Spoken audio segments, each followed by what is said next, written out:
بسم اللہ الرحمن الرحیم۔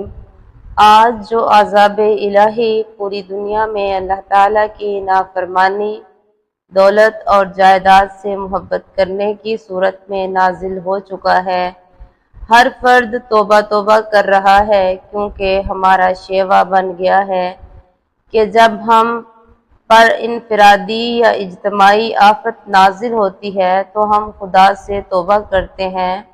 جب پریشانی ختم ہو جاتی ہے تو پھر وہی خود غرضی کی زندگی شروع کر دیتے ہیں، نہ کسی کے کام آتے ہیں، اور بس دولت آ جائے تو ہر ایک کو اپنے سے کمتر تصور کرتے ہیں۔ غرض کہ نہ خدا سے سچی محبت، نہ اس کی مخلوق سے محبت، صرف اپنی ذات اور اپنی اولاد سے محبت کرتے ہیں۔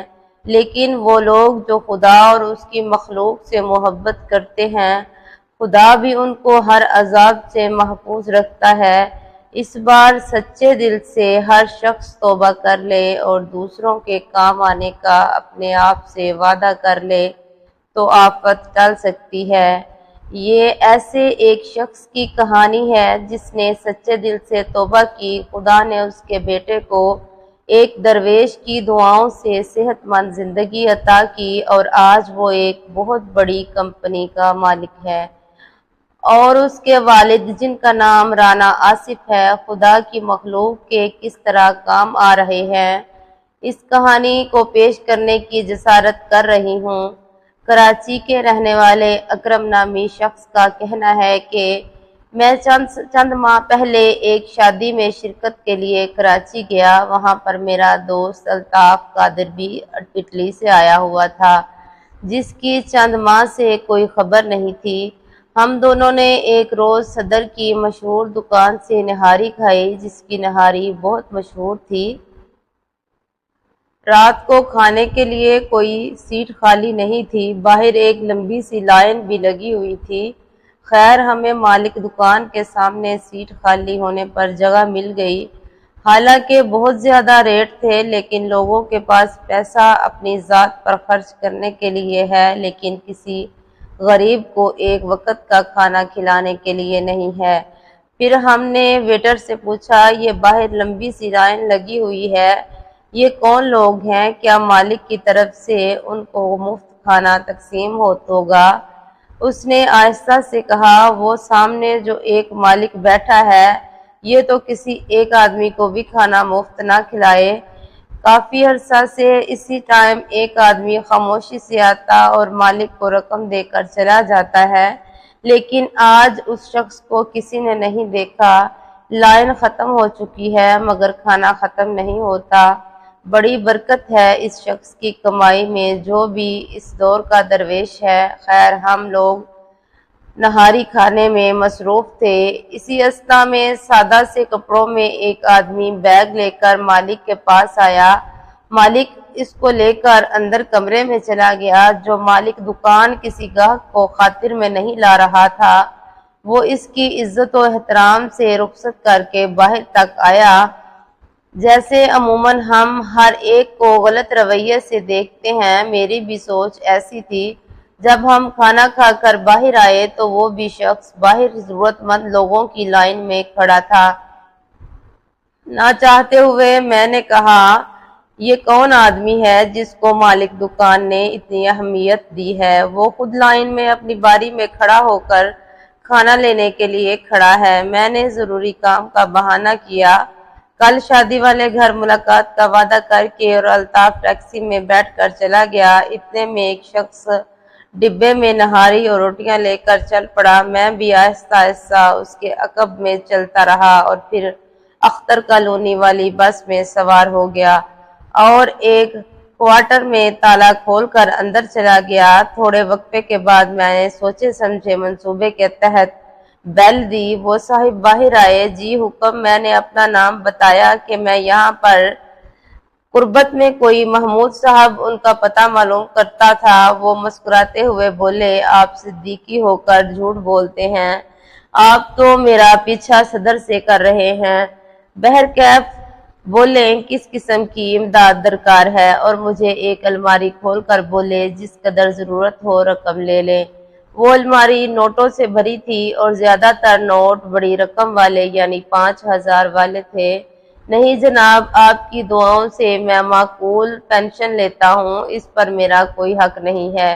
اس نے کہا، پھر کیا چاہتے ہیں؟ میں نے ساری کہانی ان کو بیان کر دی کہ کس طرح آپ نے دکان کے مالک کو ادائیگی کی، پھر ضرورت مندوں کی لائن میں لگ کر اپنا ہی ادائیگی کا کھانا حاصل کیا۔ وہ کہنے لگے، بات یہ ہے کہ جہاں تک ادائیگی کا تعلق ہے یہ ان کا حق تھا، اور لائن میں بھی میں اس لیے کھڑا ہوا تاکہ مجھے بھی اس کیفیت سے گزرنا پڑے جس سے یہ ضرورت مند گزرتے ہیں۔ میں نے پوچھا، لیکن یہ تبدیلی کیسے آئی؟ تو کہنے لگے، ایک درویش فقیر نے میری زندگی بدل دی اور میرے بیٹے یاسر کو ان کی دعاؤں کی طفیل اللہ تعالیٰ نے نئی زندگی عطا فرمائی، اور یہی آج میرے کاروبار کی دیکھ بھال کر رہا ہے۔ اور اس فقیر کی ہدایت کے مطابق خدا اور اس کی مخلوق اور تھوڑی بہت خدمت کر کے قبر کے عذاب سے محفوظ رہنے کی کوشش کر رہا ہوں۔ پھر انہوں نے اپنی اس فقیرانہ زندگی سے یوں پردہ اٹھایا، بولے، میرا نام وقار عثمانی ہے، میرے والد مرحوم ایک بہت بڑی کمپنی کے مالک تھے۔ ان کی وفات کے بعد تمام کاروبار اکلوتی اولاد ہونے کی وجہ سے میں مالک بن گیا۔ میری بیوی بھی ایک اعلیٰ خاندان کی پڑھی لکھی اور دولت مند تھی۔ غرض کے دولت ہمارے گھر کی لونڈی ہونے کی وجہ سے میں بہت مغرور اور خود غرض تھا، نہ کبھی زکوٰۃ خیرات کی تھی، نہ اپنے سے غریب رشتہ داروں سے ملتا تھا تو درکنار ان کو اپنے گھر آنے پر ذلیل کر کے گھر سے نکال دیتا تھا۔ میرا ایک بیٹا تھا، میں نے اس کو اعلیٰ تعلیم دلوائی، لیکن اچانک اس کو ایک دم عجیب بیماری لگ گئی۔ وہ زور سے چلاتا اور اس کا درد سے برا حال ہو جاتا۔ میں نے پاکستان اور یہاں تک کہ باہر کے ممالک کے ڈاکٹروں کو دکھایا، مگر میرا بیٹا چند ماہ میں سوکھ کر ہڈیوں کا ڈھانچہ بن گیا، اور ڈاکٹروں نے جواب دے دیا کہ یہ چند ماہ کا مہمان ہے۔ پھر مجھے اپنے خدا کی یاد آئی، اور خدا نے مجھے غرور کی سزا بیٹے کی بیماری کی صورت میں دے دی۔ جب وہ پکڑتا ہے تو کوئی چھڑانے والا نہیں ہوتا۔ میں اور بیوی رو رو کر اپنے گناہوں کی معافی طلب کرتے۔ میں نے زکوٰۃ خیرات دینی شروع کر دی۔ ماہ رمضان میں نے اور بیوی نے پورے روزے رکھے اور اللہ تعالیٰ سے معافی کے ساتھ یہ دعا کرنے لگے، یا اللہ ہمارے بیٹے کو کم از کم عید تک زندہ رہنے دینا۔ 27ویں رمضان میں اور میں اور میری بیوی روزہ افطاری کے لیے دسترخوان پر بیٹھے تھے، اچانک کسی نے بیل دی۔ میں نے باہر آ کر دیکھا تو ایک درویش نما آدمی کھڑا تھا۔ کہنے لگا، بیٹے میرا روزہ افطار کروا سکتے ہو؟ میں عزت و احترام سے ان کو دسترخوان پر لے آیا، اور روزہ کھولنے میں دیر تھی۔ اچانک میرے بیٹے نے زور زور سے چلانا شروع کر دیا اور رونے لگا۔ ہمیں لگا کہ شاید اس کا وقت قریب آ گیا ہے۔ میں اور میری بیوی دیوانہ وار روتے اس کمرے میں داخل ہوئے، اور وہ درویش آدمی بولا، حوصلہ کرو، اللہ تعالیٰ پر بھروسہ رکھو، کچھ نہیں ہوگا، آپ لوگ باہر جائیں۔ ہم دونوں میاں بیوی روتے ہوئے باہر آ گئے۔ آوازیں آنی بند ہو چکی تھیں۔ تھوڑی دیر بعد مسجد سے اذان کی آواز آئی، اللہ اکبر۔ ہم نے روزہ افطار کیا، پھر ہم دونوں حضرات قریبی مسجد میں نماز پڑھ کر واپس آئے تو میری بیوی جو چند لمحے پہلے رو رو کر پاگل ہو رہی تھی، خوشی سے درویش کے پاؤں میں گر پڑی۔ عثمانی صاحب کی دعاؤں کی طفیل ہمارا بیٹا ٹھیک ہو گیا۔ میں بھی ان کے پاؤں میں گر پڑا اور اپنے بیٹے کو دیوانہ وار پیار کرتے ہوئے خوشی سے پاگل ہو رہا تھا۔ اچھا جناب، روزہ افطار کرانے کا بہت شکریہ، اجازت چاہتا ہوں، میرا کام ختم ہو گیا۔ وہ جانے لگے تو میں نے نوٹوں سے بھرا بریف کیس لا کر ان کے قدموں میں رکھ دیا۔ یہ میری طرف سے آپ کو نذرانہ ہے۔ انہوں نے انکار کر دیا اور کہا، یہی وہ چیز ہے جس نے تجھے غرور سے بھر دیا تھا۔ میں نے ہاتھ جوڑ کر معافی مانگی اور کہا، کوئی نصیحت تو کریں، خدا اور اس کی مخلوق سے محبت کرو، جاؤ ان کاغذ کے ٹکڑوں کو خدا کی راہ میں خرچ کرو۔ میں نے سارا کاروبار اپنے بیٹے یاسر کے حوالے کر دیا اور اس کوارٹر میں آ کر اپنی زندگی انسانیت کی خدمت کے لیے وقف کر دی۔ جزاکم اللہ خیرا۔